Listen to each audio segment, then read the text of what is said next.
Welcome to the Published Author Podcast, where we help entrepreneurs learn how to write a book and leverage it to grow their business and make an impact. I'm your host, Josh Steimle.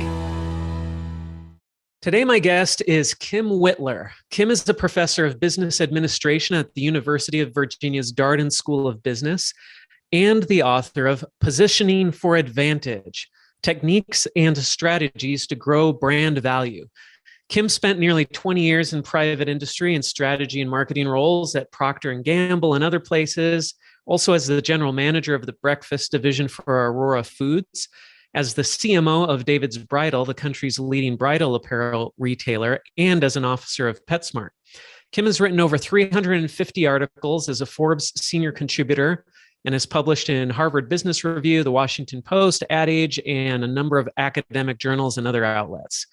She's been interviewed, cited, or quoted over 3,600 times in places like the Wall Street Journal, Bloomberg, New York Times, NBC, and the Associated Press, and a bunch of other places.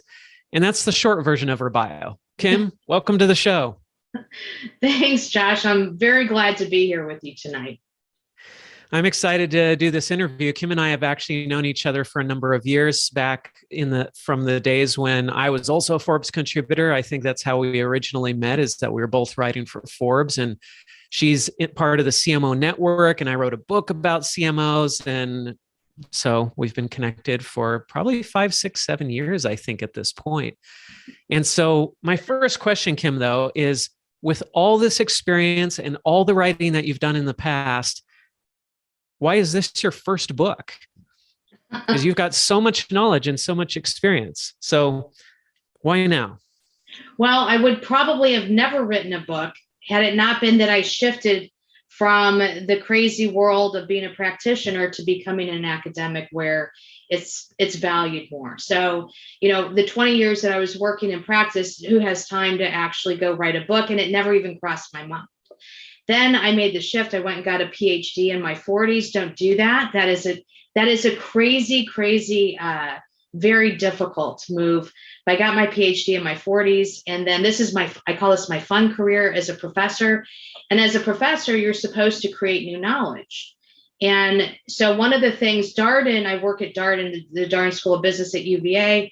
Darden's very unique in that it actually values what I call big academic impact. Not just writing academic articles, which they value, but they value impacting practice, impacting students, and they actually evaluate and measure your ability to create new pedagogy. So they want you to write cases. They want you to create new to the world courses. And it's one of the things they evaluate. It's rare for a school to evaluate that. And so early in my career here at Darden, they said, what new course are you going to create, Kim? So I went like a marketer and I did what marketers do. And I asked our recruiting partners, what are the things that our students were missing, or business school students in general were missing? What skills were they weak on? I talked to our students. What did they want? I looked at all the other courses that we offered and other top business schools offered. And I said, what's the magic spot? What could I create that nobody else is really delivering? And so what came out of that was a course on how to really create concepts that achieve positional advantage for a brand.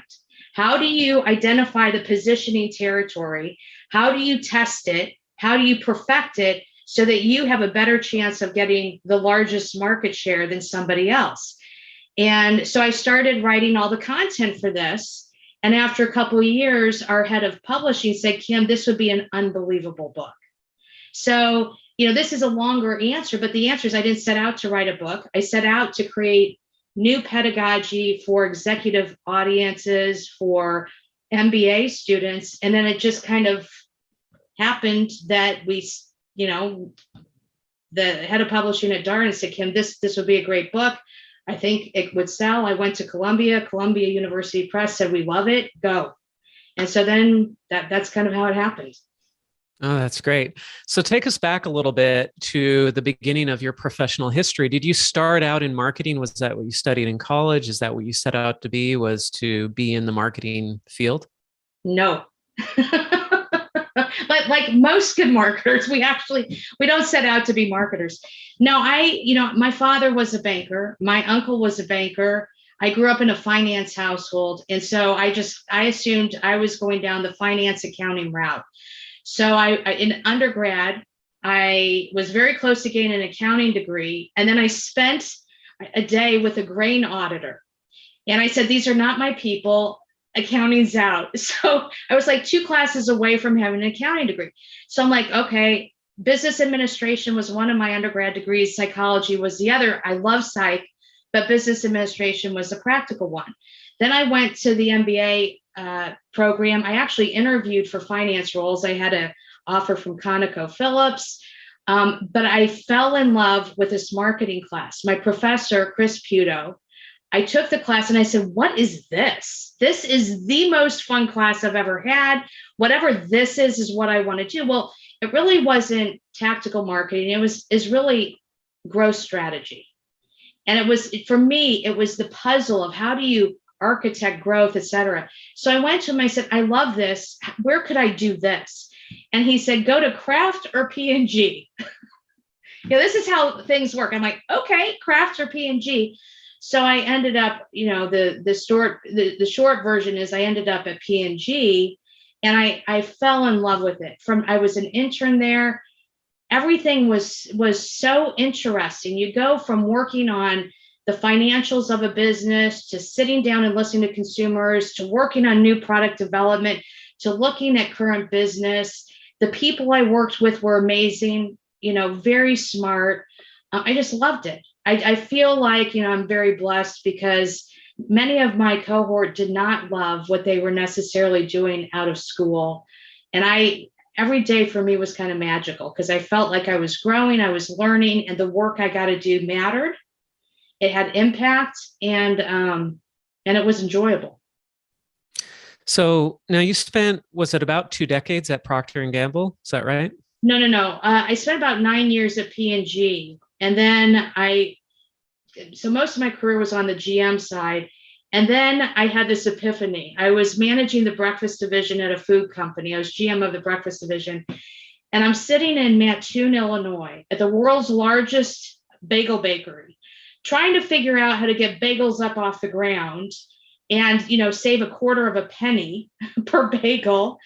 And battling with a plant manager over how to make this happen. It just seemed illogical to me that we could put a man on the moon, but we could not figure out how to get bagels off the ground. And I said, this is not where my passion is. My passion is on really the growth side. How do we go engineer growth? Not how do I save a quarter of a penny per bagel, getting it up off the ground. It's just, some people love that. That was not where my energy came from. It came from really being around consumers, trying to understand them. How do you create value for them? And so that's when I kind of pivoted and I took CMO roles, but I always made sure there was a P&L component. So it wasn't purely, I did not want a CMO staff role because I come from the P&L side.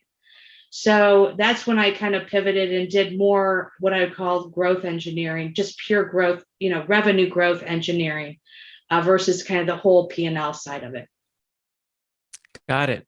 And so what were some of the roles that you held? I know that you were CMO at David's Bridal. Do you want to walk us through some of that professional career after P&G? Yeah, I worked at PetSmart. So the food company, and then PetSmart, I was head of marketing strategy for PetSmart, which was fun because it was the first category I worked on, or the first product, if you will, service that I worked on where I actually was a big fan of it. I worked in laundry at Procter Gamble. I worked in fabric care in general, beauty care at P&G, but most of the products I worked on, I wasn't super passionate about. But pets and dogs, I was really passionate about. So that was kind of a fun experience to, for the first time, work in a category where I really, as a consumer, enjoyed it. And worked at, as you mentioned, David's Bridal as well as CMO. Got it. How's the CMO role changed during the years that you've been involved in that role, as well as covering it from a writing perspective? So I think, as most CMOs, you have very little understanding of the tremendous variance. When you're in the role, you think a CMO role is a CMO role is a CMO role. So somebody calls you up and they say, hey, take a look at this. What do you think? They all kind of sound the same. You presume that you have the same authority in every company. And once that's not true. It's just simply not true. And so for me, it's hard to say how it's changed over time. What's easier for me to say is, at a point in time, the variance is as extreme as you can imagine. In one company, so in my research, I'll give you an example, a very well-known financial institution that is reviled by most consumers, I'll just leave it at that, doesn't believe in branding. They had their first ever CMO. They don't even put the name on the side of the building because marketing is evil. And so what does the CMO do? She's a marginalized PR person. Right, that's all she does. And by the way, the woman I interviewed with had no background at all in marketing, had never worked in it, but yet that's how little we think of what marketing expertise is. We'll put somebody that we like and is a good employee into that role. It's super marginalized.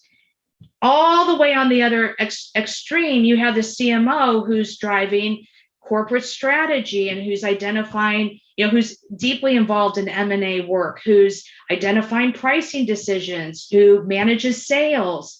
I could go on and on. So they're big strategy, and you have everything in between, right? So when I talk to CMOs, I immediately start talking. I ask them, what do you do? And I can almost immediately pigeonhole them. Are they super tactical downstream marketers, like social media, right? Are they upstream strategists? And then do they have a P&L? Do they have a bottom line kind of sensibility to the way in which they think, or are they only on the kind of top line side? And so, but I did not know that when I was a CMO. I had no idea how to evaluate jobs but I will say this, because I've done an analysis and I'm hopeful that this research gets published.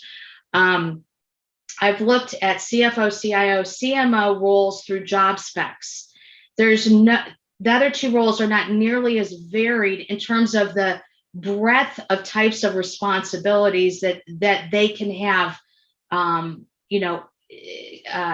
their roles. So the CMO role, I just think, is simply harder to understand. That also makes it harder to get right because you have variance in the training of the marketers and you have variance in the role. You put these two things together, you better get it right or it won't work. Quick break here. Are you an entrepreneur? Do you want to write a book that will help you grow your business? Visit publishedauthor.com, where we have programs to fit every budget, programs that will help you write and publish your book in as little as 90 days, starting at just $39 per month. Or, if you're too busy to write your book, we'll interview you and then write and publish your book for you. Don't let the valuable knowledge and experience you have go to waste. Head on over to publishedauthor.com to get the help you need to become a published author. You've already waited long enough. Do it today. Now, back to the show.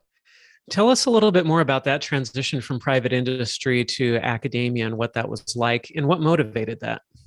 Yeah, so I think a lot of people have this very kind of romantic view of academia, as I did. I had a very, professors were profoundly important to me. In undergrad, I'm still close to one of my professors from undergrad. I'm very close to one of my MBA professors. They dramatically impacted my life. And so we have this kind of reverence for academics and actually also just for me, there was something very romantic about going and investing in my own brain for 5 years. You get to a point where you manage a lot of other people and you feel like you're constantly trying to help other people, which is terrific. But selfishly, at some point you start saying, am I growing? How am I becoming a better person? And so for me, I had this very romantic vision of being able to think and ponder big, important questions, that you did when you were an undergrad. Philosophy, let's sit and talk about philosophy, and let's talk about Ukraine and Russia and what's going on, and let's spend 3 days thinking about that. So, I had a bit of a romantic vision, like many people actually now in my cohort who call me and say, Kim, it must be wonderful to be an academic. Well, I knew that it probably wasn't as great as I had envisioned it to be. So I spent 5 years considering this path. I knew I wanted to retire at 40, but I did not know what I wanted the second half of my life to be. And so I considered a number of different things. This ended up being the thing, though, that excited me. I could learn, I could personally grow, I could give back, I could help young people. But I interviewed over 100 people, and I really wanted to know what was not to like about this path. I needed to understand completely the decision, because the cost for me was millions of dollars. It was millions and millions of dollars for me to go take 5 years to make no money in your 40s, to get off of the C-suite. I'm in the C-suite, to step aside, to go make no money, and then to come out the other side making a much smaller amount than I was making when I left. And so, so that's 5 years in a PhD program. You come out the other end to make a third of what you were making when you left practice, at best, or a fourth. And so I needed to know that this was the right thing to do. So I did some guest lecturing. I talked to people like, what's not to like about this? I did a lot of research. And then I just kind of basically sat down and said, you've made a decision. I kind of have a belief, no regrets, make a decision, and then throw 2,000% at making it the right decision. So don't sit here and second guess yourself. You did your due diligence. Here's the reasons why you wanted to do this. When it gets bad in a PhD program, which it does, there'll come a time when you're like, what am I doing?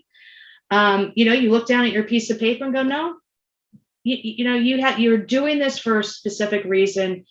Keep plodding forward. So it never got that bad for me. I was prepared because everybody told me you'll have this moment where you'll want to, pull the ripcord. And I never had that, because I think I had so thoroughly thought about the downside that it never got to be as bad as I thought it was going to be. So anyway, so the PhD program, 5 years, it's not easy. There's a reason why 20 somethings do that and not 40 somethings. And then you come out the other side and you're on the tenure track, and that's a bit of a grind. So it ends up being about 12 years of climbing, if you will, another Mount Everest. And my sister said to me, wasn't one Mount Everest enough? Why do you have to do a second one? And I really didn't intentionally plan to do that. But once you get on, once you go tenure track, you're kind of in this cycle where that's the name of the game. Mm-hmm. Now, you wrote a book, you've written a lot of articles. Have you always been a writer or seen yourself as a writer? Well, look, my mom was a really good writer. My sister's a very good writer. They're both better writers than I am. At P&G, interestingly, P&G trained me to be a writer. So I've always gotten good grades in it, but did I ever have a passion for writing? Not per se. But P&G, the way that you communicated was through writing. The way you influenced was through writing. That was, the one-page memo. And so my first summer when I interned at P&G, Rick Thompson, my manager, I remember I had redone one reco 77 times. I had rewritten it 77 times. You know what? My grades the second year were far better. I was a much better communicator. So just that exercise, that investment that he made in me every day to ask me questions that I hadn't thought of, which forced me to go get the information and revise the document and strengthen the recommendation, that investment over 3 months was tremendous. But, you spend almost a decade there and you learn how to write. And then when I was in the PhD program, I had an executive recruiter say, Kim, you're never going to make it. He said, you will never make it through a PhD program. And I was shocked. I thought, do you think I'm dumb? Like, why won't I make it? And he said, you have a very high need to accomplish things. And the PhD program requires that you don't accomplish anything for years. You get through the classes, but then you're spending years on a dissertation. He said, it's going to drive you absolutely nuts. And that stuck with me because I thought, you know what? I think he's right. I have a high need to get things done, to feel a sense of accomplishment. And so what happened early in the PhD program is I'd written an article for Ad Age, and the person who managed that was moving over to CMO to start the CMO network at Forbes. And she talked to me about possibly writing. And I thought maybe this will scratch the itch of feeling like I am accomplishing something. So I started writing. And the first time I wrote an article, it took like, I don't know, 4 weeks to write one article. And then the more I did it, the faster I realized it was actually helping me with my academic writing. Because the more you write, I wouldn't sit and agonize over where do I start. I just start writing, and then I perfect it and I improve it. And so the more you write, the greater facility you have with writing. And then once you become an academic, they actually do want you to write a lot, whether it's cases or it's academic articles or it's an HBR. And so I actually think, in a weird way, what started off was a need to fulfill this kind of sense of accomplishment turned into something that helps me become a more kind of facile writer, that allowed me then to just write much faster, write in a more prolific way. So it ended up benefiting me, but it was not the purpose. The intent was not like, oh, I really want to write, this is my life's dream. It just so happened that the opportunity kind of presented itself. And I thought, this might be a way to feel like I'm accomplishing something. And I'm in a world where publishing matters. And so maybe they will respect and value it. Later, I found out they don't, not at all. But at the time, I thought, well, maybe it would be a value on the professional side as well. No, it's interesting. I can't remember if it's one of Cal Newport's books, So Good They Can't Ignore You, or Deep Work. But one of the books he talks about, rather than doing what you're passionate about, being passionate about what you're doing. And he showed research that showed that people who do something for 5, 6, 7 years end up enjoying what they do, even if it wasn't their passion to begin with. So I'm just curious, now that you've been doing so much writing for this length of time, do you feel passionate about it, or is it more just a means to an end? So I think I'm passionate with the outcome. So I'm on a mission. When I came into academia, the marketing space, there had been an article that had been published that was on the front page of Ad Age about why CMOs don't matter. And I'll never forget it, because my CEO came in and dropped it on my desk.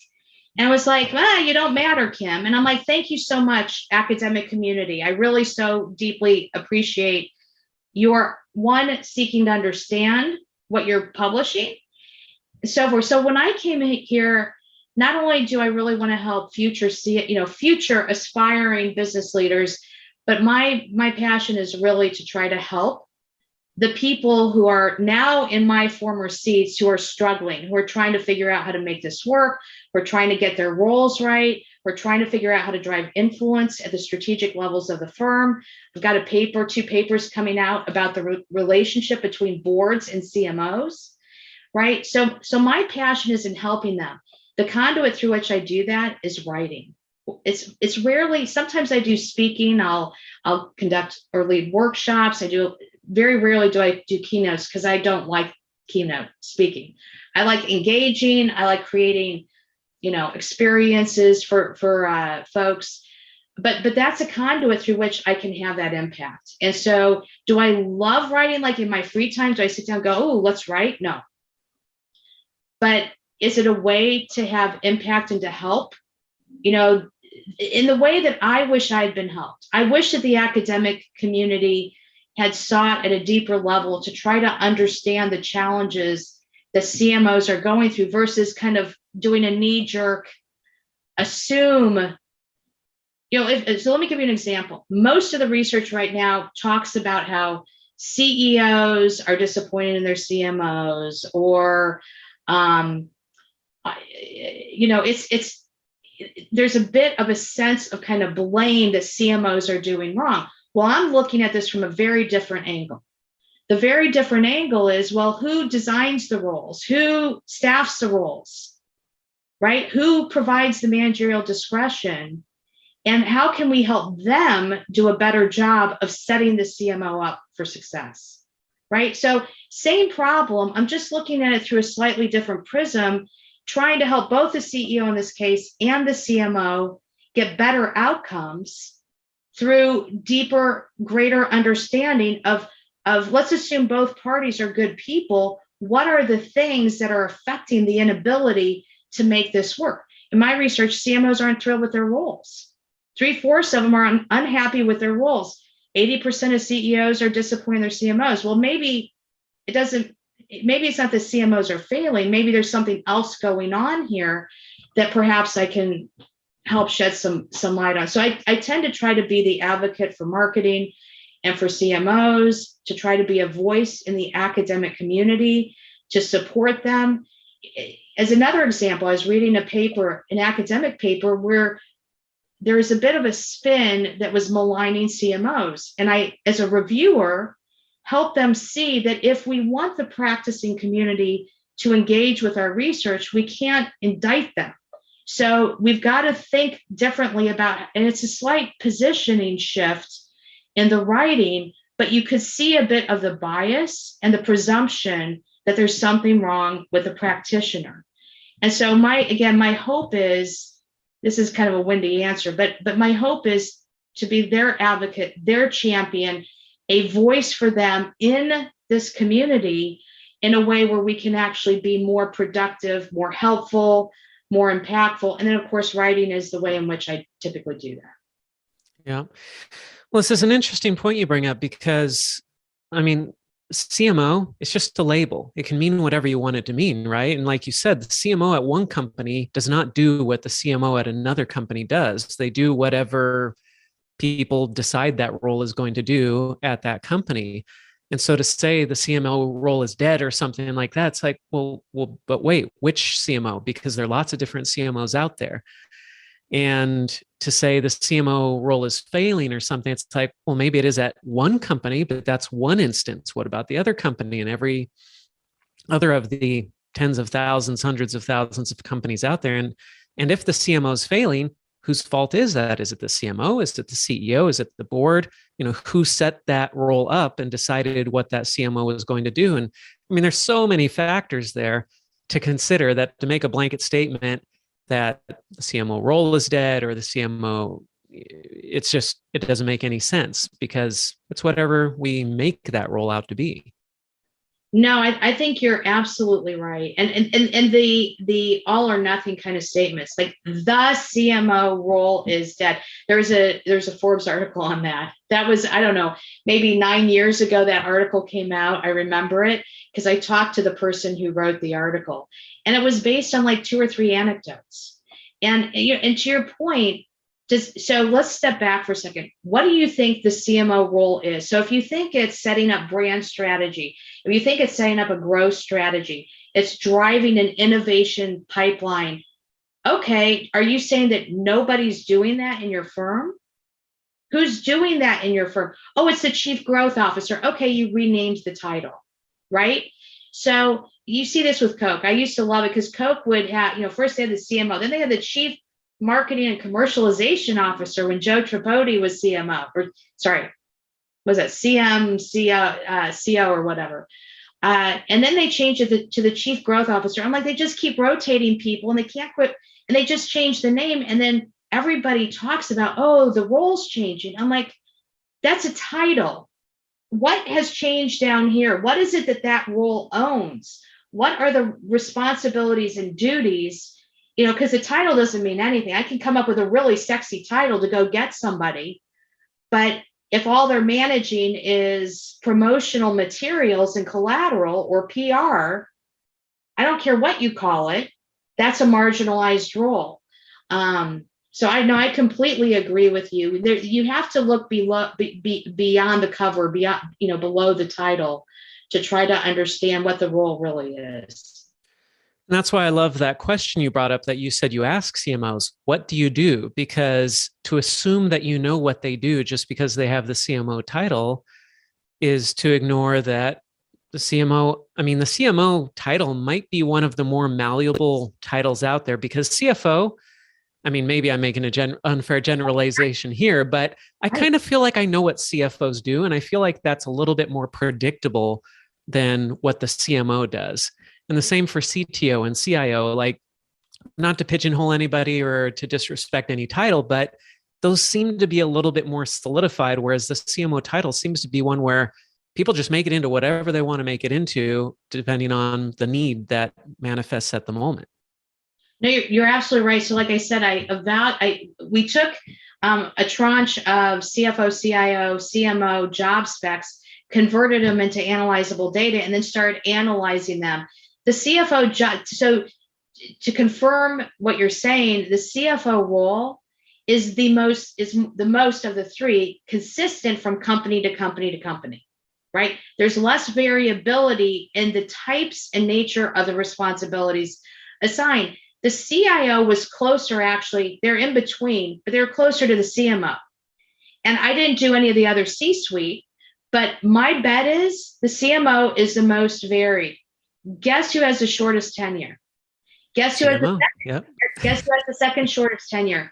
The CIO, right? Guess who has, outside of the CEO, the longest tenure?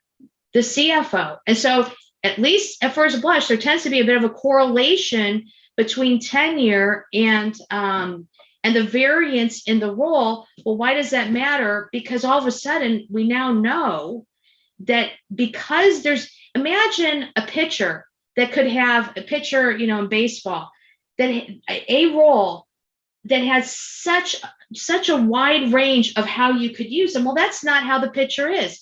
The pitcher's role is the same from team to team to team. The marketer, to your point, is not. I can call a PR person the chief marketing officer.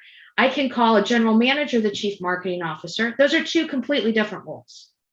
Completely different. And so here's, to make this very vivid, an example is I was talking to a guy who had been a country manager. He was a GM. He was a mini CEO. And he took a CMO role and at a very large food company. And I was talking to him and he was miserable. He's miserable. And I said, well, what are you working on? He goes, well, I'm trying to change the real estate and I'm trying to change the menu. And he's going on and on. I'm like, but that's not your role. You're no longer the country manager. You're no longer and I wasn't telling him this, but I'm thinking the guy is going to tick everybody off because he is used to being a CEO. He's not used to being don't touch the menu, don't touch the real estate, just figure out how to promote the product. And so what ended up happening is he left in short order because his experience, the type of responsibility he'd had in the past prepared him for a different type of a job. And you look at the title and you go, that's an awesome title. The job specs are written in a very sexy way where every job feels like it's, you're going to, it's the most important job in the company. That's how they write these things. And so one of the things that I've done is I've created a tool that allows you to analyze, to basically pull all that sexy writing out and to really try to analyze the core pieces of a job. So that, and this is again for my CMOs, to try to help them do a better job of picking the right roles for themselves. They have to be honest. If you've never had a P&L role, you probably shouldn't step into one late in your life. It's a different type of a role. But it's also designed to help CEOs better hold their executive recruiters accountable, right? To design a job in a way that makes sense for the company. Now, is that tool part of your book? That's not. I've got an article coming out in Sloan actually this summer that is on this. So look, knock on wood, they've conditionally accepted it. We're going through the revision rounds, and they're hoping to publish it this summer. Cool. So let's go back to the book for a second. Tell us a little bit more about the framework of the book. What's the basic overview for those listening? Yeah. So here, I'll just put this up. So right now I'm teaching my elective, which is how to create new brand strategies. And so I've got a student who's from Germany. He said, Kim, I sent this book to my dad and everybody in Germany now knows about your framework. It's so cute. So here's essentially the framework. And so the first chapter is really about how is it that marketers have impact? Like, why do marketers exist? It really is an ode to marketing. So when I teach at Darden, I'm guessing 90% of my students don't want to go into marketing, right? So my job is not to teach them to become marketers. My job is to help them understand why they should respect and value marketing and marketers. And so what I start with is, well, why do marketers exist? What's our point? What is our reason for being in the company? What changes? If you remove marketers, what changes? Guess what? You do not have the growth that you want. That's really, we are the growth engineers.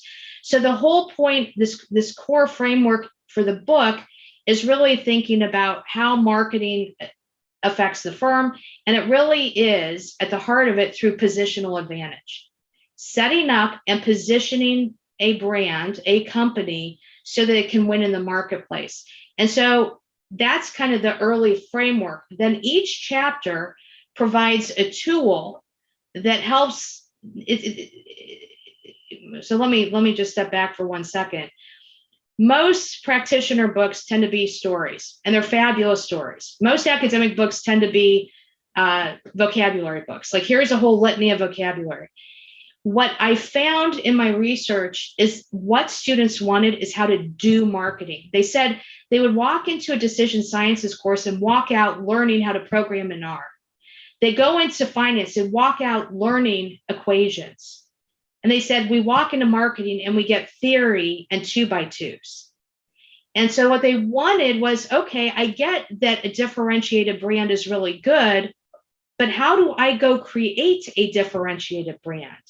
And so this whole book then, the whole class, it started from the class, was designed to show them what the tools are that the Cokes of the world, the Pepsis of the world, the Unilevers of the world, the Procters of the world, the tools that are fairly common that actually enable you to identify, test, and then achieve positional advantage. So each chapter then becomes a different tool. What's a positioning concept? What is it? How do you use it? What's its role in achieving positional advantage? What's a creative brief? What's a MarTech blueprint? What's an influencer map? And so each chapter is not just theory, it's literally a tool and an opportunity to go practice so that you can gain proficiency. So this whole book, I talk about the theory doing gap, that academics have theory, but what a lot of individuals, especially younger folks, want is to understand how to do something, to develop skill and proficiency. And so the book is really set up to be more of a skill builder, not a knowledge builder, a skill builder in terms of how you practice and then become proficient at doing some of the things that lead to achieving positional advantage for a business. So as you were writing the book, who were you thinking of as the ideal audience or reader for it? So it's interesting because I teach at Darden, we have this thing called the executive program, which is a bad name, but it's the executive program. It's our flagship C-level program. So people come from all over the world. It's a 4-week program. It is very, very, very expensive. And so I teach the marketing curriculum and I teach stuff out of this book. Most of them, of course, are going to be CEOs. We have CFOs. We don't have a lot of CMOs. And so most of the people that I'm working with don't know a lot about marketing. So for example, this year, I took concepts related to positioning strategy, and we talked about it in the context of your employer brand, right? What's hot for all CEOs right now? Talent acquisition, talent management, talent retention. So we used the concepts and the tools, and we applied them to positioning an employer brand. So the audience was really kind of high level, if you will, MBA students, executive MBA students, which I teach, perhaps MBA students. And then, I've gotten feedback because different individuals have read it and sent me notes. I've had CMOs read it, and say thank you. I've had senior level marketers read it. But it's really designed for those people kind of what I would call in the roughly 10 years out type of timing. So that EMBA kind of executive MBA audience. Mm-hmm. And what did you What was your dream or vision of success when you wrote the book? What did you want to see happen from it? Did you have anything concrete in mind that you were going for as a goal? No, I mean, the only thing I wanted to do was to be able to make this easier for the people that I taught, to give them, some ability to better understand what I call the black box. A lot of the marketing curriculum, it's just very opaque. And so if you don't end up at a top marketing company, what are you going to learn? Because the marketing curriculum at most schools is until you get into the tactical stuff. So if we're talking about promotions, you'll get a lot of good content on how do you create an ad and so forth. But I'm talking about at the strategy level, at the growth engineering level. How do you drive brands? How do you build brands that are differentiated? Now, how do you create an ad? I'm talking about kind of a bigger picture. Most of the academic programs are more theory heavy. And so then the students come out, and then what they learn is based on where they go to work in terms of what marketing is. So if I have a student who goes to work at Google and she's working in an advertising area, she's learning how to create an ad. That is not like the person who goes to Pepsi and is managing a business. And by the way, if you're going to go and learn about creating an ad, you might want to go to an ad agency because they're probably better at it than perhaps, Google is at creating an ad for Google. And I say that because Google has tremendous capability. And if you're an engineer, go to Google. But if if you're trying to learn the best and the brightest, if you're trying to learn the best kind of techniques from a marketing standpoint, I would send my child to Pepsi over Google. What were was there anything unexpected or surprising about the book writing or book publishing process? Yes. It started with Steve saying to me, the head of publishing, "Oh, Kim, you've written everything. This will be easy." Okay, so you've already written all of these technical notes. This won't be that hard. And that was like 2 years or 3 years before I finished the book. Look, there are many things that were difficult. I think what shocked me is I turned in the final edit 2 years before it was published, before it was printed. Okay, I had no idea that it was going to be that long. Okay, so that's the first thing. And then the process was painful because they literally, this book has a ton of images, and because it's tools heavy. So it's got a lot of figures and tables and images and stuff. Oh my gosh, that was a bear because they have to pull everything apart. And then when they put it back together, it was all wrong. Yep. So I gave it to him, and it's a very, it's really kind of quite laborious. So that was something that surprised me. The other thing that surprised me was, you've now got it published. Now you have to go promote it. I'm like, what? I thought I just had to write it. I'm like, promote it? I don't want to promote it. And they said, nah, you have to go promote it. So what's interesting is I've got another book that's coming out, and I'm doing it. It's completely different. It's much faster because you learn the first time. I'm publishing directly through Darden so that it can cut a lot of this time. And we have a great, the individual who runs Darden Publishing is spectacular. He's really good. And so he's helping try to figure out how to cut time, because the next book that I have coming out is time sensitive. It's on a hot topic. And so months matter. This book is going to be evergreen, right? Positioning, the tools in here are generally evergreen, but the next book is going to be timely. So we have to move quickly. I'm doing things differently. I'm parallel pathing different work where we finish the edit at the same time we're working on the design of the book. But no, it's the thing that I think people who say to me, I really want to write a book, I'm like, you do understand you're going to make no money writing a book. So you don't make anything. If you're interested in money, then it comes from consulting or other things, but the actual book sales itself are nothing. So what's motivating this next book?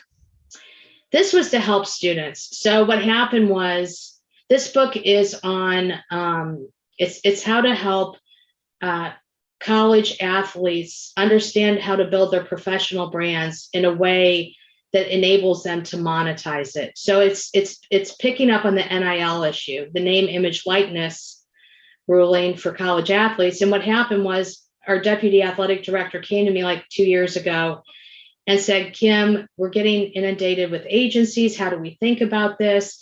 He and I started talking, and both of us were like-minded.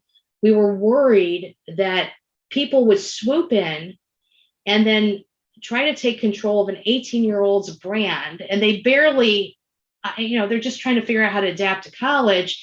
And both of us were interested in trying to figure out how do we protect the students. And frankly, knowledge is the way you protect them. It's knowledge, help them understand brand building, the basics of brands and how to protect their brands. And so he said, how can you educate all 850 of our students? I'm like, I can't. It's not like one hour course. If it were that easy, we'd have a lot more successful marketers out there, right? And so I finally sat down because I agonized, how do I do this? And I said, well, I'm just going to sit down and write basically a workbook. It's 14 chapters. And different on this one, I went and found somebody that I really like, who's a really good editor. And I said, will you co-author it with me? I'm going to write chapter 1. You edit chapter 1. I'll be writing chapter 2. So we wrote this really quickly. The writing of it, because, it's what I work with people in the military. I work with executives on how can they build their professional brands. So I'm now just applying this at a simpler level to an 18-year-old's life to try to help give them agency and empower them to design the brand that they want, to then lead agencies to manage it effectively. So this one is a passion project. This is purely a passion project. It's to help. I'm a former college athlete. I'm very grateful to have had that. It helped pay for all my education. And so this is a little bit of a give back, and it's to help UVA, but it's going to be a book for any collegiate student. This has been a passion project for me. That's all this is. Well, that sounds fascinating. Is that a book that you think will be applicable to other athletes outside of just U.S. college athletes who are in that system, or is it very specific to that matter? No, I think it can help any athlete. What's interesting is I've done a little bit of speaking with some college athletes, and I'm learning a lot, right? This is a space that I need to learn. I don't know a lot about it. And so I've brought on board different sports individuals who have been working with me, undergrads and grad students who are athletes, former managers, who have been basically helping make sure that everything I'm doing is aligned with the student athlete. I'm learning a lot, like young people, especially female athletes. What's interesting is that this is female athletes. Actually, there are many female athletes who have high value. So if you go look at the top athletes, half of them are roughly, in terms of value, dollar value, half are females. And they oftentimes come from not top schools and not necessarily top sports. And yet they're doing a lot better. So I started digging into it, and I started seeing that a lot of the female brands are building eyeballs and building followership in a way that they might not necessarily want to if they're trying to align with beauty care brands or grocery store brands or fashion brands. A lot of the way that the young girls are building their brand is very sexually suggestive. Okay. And that's my kind way of saying it. I was shocked when I started looking at it. The students were bringing it to my attention because they said, Kim, what's going on here? And so then I ended up, I talked with some different groups, and I realized that young people think that followership is all that matters. And I said, no, marketing is really about building awareness of what? What are you building awareness of? Paris Hilton built awareness in one way. Taylor Swift built awareness in a different way, right? And so when you're trying to build a brand that you can monetize, you have to think a little bit longer term. You have to think who your target is. If you're trying to get to the pros, how does your behavior affect how the scouts might see you, how the coaches might view you, that there is a right way to build your brand. I'm not telling you that there's only one right way, but I'm saying, depending on what your goals are, you need to think about the way in which you build your brand so that it helps you achieve your goals. And what I started seeing is, as you can imagine, the male version of this is very different. The male version is a lot of partying shots, right? Drinking, fun, party, etc. And then you have the version like Paige Bucher's. If you go look at her Instagram, it's spectacular. This is the model, a ton of shots of her playing basketball. It's you can see the passion of the sport. It's not a bunch of shots of other things. It's a lot of different shots of her playing basketball, girl next door, very natural. You could see a Dove, you could see an Olay wanting to work with her brand, right? When you just pull up the Instagram and look at it, you can see that this is a brand. There's a reason why a lot of brands want to align with her. Yeah, a lot of this really sounds like just long-term versus short-term thinking, right? I mean, short-term is, I need followers today. That's the immediate metric. It's easy to focus on. It's easy to get the dopamine hit when you get new followers. But like you're saying, there's these long-term things. Is this meeting my long-term needs? Because if you just go after the followers, maybe you can get the modeling gig or something less savory. But if you really want the athletic career, then you've got to have that longer term focus, right?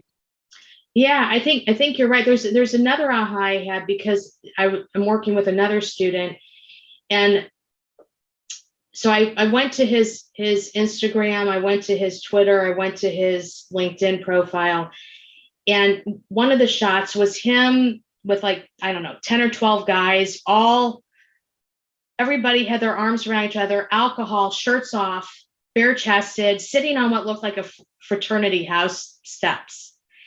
And so I asked him, I said, just for a second, you want to get to the pros. He's a baseball player. So you want to get to the pros. And if you don't do that, then you want to go have a career. So look at this picture through the eyes of an employer who's hiring you, or through a scout. What do you see? And what fascinated me is, he said, what I see is somebody who has a lot of friends. And I thought that's really interesting, because what it showed me is that he's seeing it from a peer-to-peer perspective. He's actually, I think, seeing it from the perspective of his friends. He's not actually able to think about what a scout might want. I said, don't you play baseball? I don't see any shots of baseball. Why? Do you not like baseball? I'd love to see a bunch of your baseball shots. But within 24 hours, he went and changed it, and it looks fabulous, much better, right? But it's they just don't, look, we're 18. We think about the world from our own perspective. We don't know what it's like to be a scout. We don't know what scouts are looking for. We don't know what an employer is looking for. And so that's why this whole space, what's happened now that they can monetize their brands, now they're changing their pictures, because they think that every Instagram shot has to be a modeling shot. You can see it. They're always by themselves. There's like 30 pictures. Look at me posing, doing different things. Here I am in a bikini. Here I am in a different pose. And it's the opportunity to make money has flipped a switch that has caused them to think about Instagram in a different way. And I think the ability to help them see this through a kind of a strategic brand perspective will be helpful. One of the things in the new book that I talk about that's tough to talk about, and I had multiple students read it because I wanted to make sure I was on the right side of this issue, is, do you engage in activism?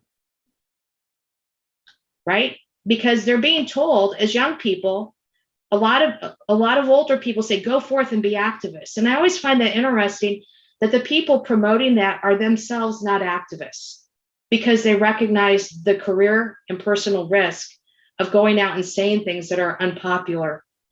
And yet they push young people to do this.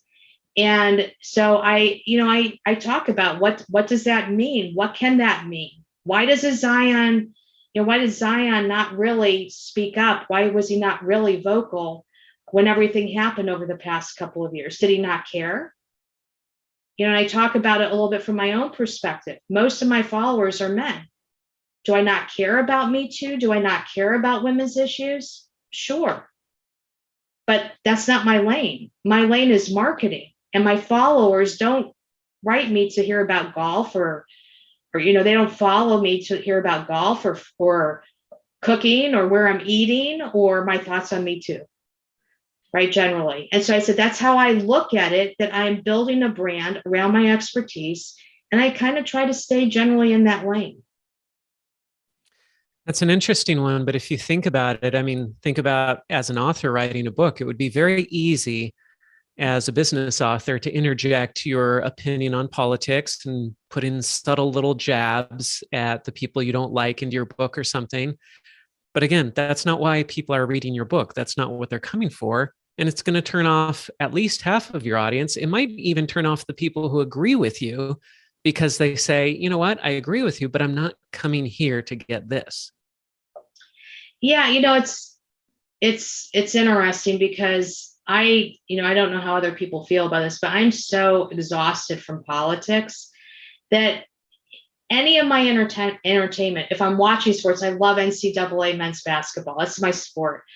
But if it became political, I'd stop watching it because that's my entertainment. Politics are not my entertainment. And so, and then if I'm going to learn about the news, then I want the news. If I'm going to learn about marketing, then I don't want the news. I don't want politics. And so now, to be clear, what I just said is somewhat controversial. There are plenty of people who say you have to bring your whole self, et cetera, et cetera.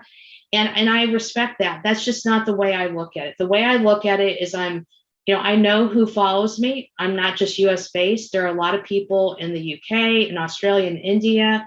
So I try to be cognizant of that. Like I said, 60% of my audience is male. I'm cognizant of that, and they're following me because of marketing. And so I try, I have ventured out a little bit lately. Like I went out and I talked a little bit on LinkedIn about the M&Ms, belonging, that whole thing.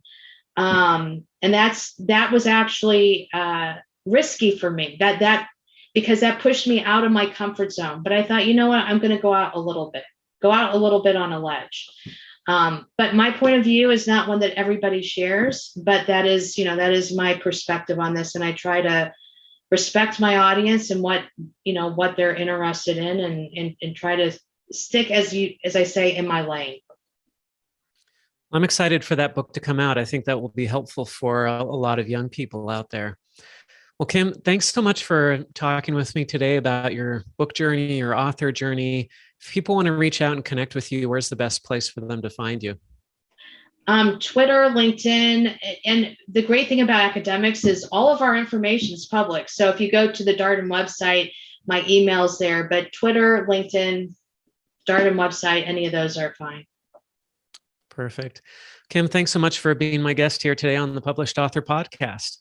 Thanks so much, Josh.